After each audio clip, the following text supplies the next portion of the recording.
Okay, part A, the questions. Certainly hope you had an opportunity to do the questions paper and pencil. And after you've answered some of those questions, or possibly all those questions, you checked it against the key. All right, again, I want to remind you that we have an overview, overview of solutions. We also have these detailed solutions on the side that you can watch. Right. The point of this is after you do this over here, you start to question, could a machine help me answer these questions?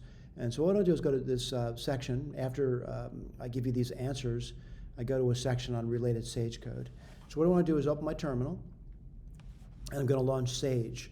And the way I do that, I've already installed the application on my computer, is I just type Sage in. And Sage is going to launch, and I'm running version 10.2. It's released December 2023, and it's under Python 3.11.1. All right, and what I want to do is just simply look at the code they're given over here, and I want to see what I can, type that in. So reset, I do see that. I'm going to type that in. I hit a return. I'm going to solve. It looks like I'm solving an equation. And what's that equation going to be? It looks like 2 star x. We'll look back over the notes in a second, by the way, to make sure you know this is given to you. So it looks like 2x squared plus 3x plus 3. I want to again recommend understanding the syntax over here. The double equal sign indicate I have an equation, and that's equal to -1 divided by x, and we solve for x. Hit return, and we get something. At least we hope we get something. I'm getting 2 answers. What I want to do is go scroll back over the work. Certainly not this problem. Again, I'm looking back over the work, and it appears to be this problem over here. And what do? We just solved this equation, which is 2x squared plus 3x plus 3 equals -1 over x for x. And that's what that says, by the way, using a computer to it.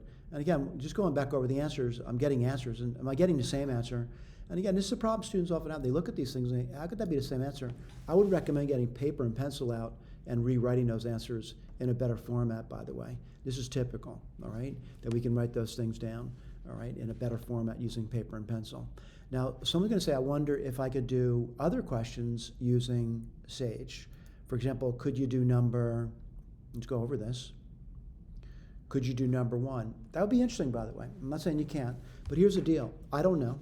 I really don't. What I would recommend do is that if you're good at coding, maybe you got a better way of using Sage and you're willing to share that with me, where I would actually publish it with your video and your code so it could match the notes, by the way. And thank you for paying attention.